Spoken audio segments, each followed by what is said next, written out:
మామిడి కూరు కొబ్బరి కూరు పచ్చడి చేసుకుందాం.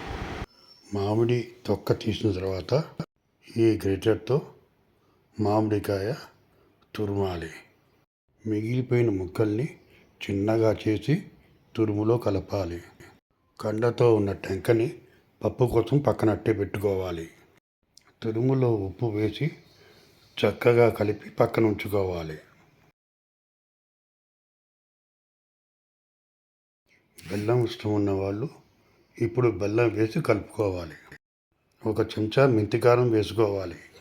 కొబ్బరి తురుము, ఎండుమిరపకాయలు వేయించి చేసుకున్న పొడిని ఇందులో వేసుకోవాలి.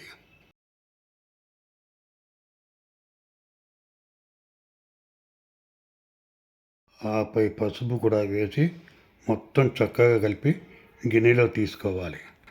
ఆవాలు, మెంతులు, ఇంగువలతో పోపు తయారు చేసి అందులో వేసుకోవాలి. మొత్తం అన్నీ కలిపి దైవ నివేదన చేయాలి. ధన్యవాదాలు.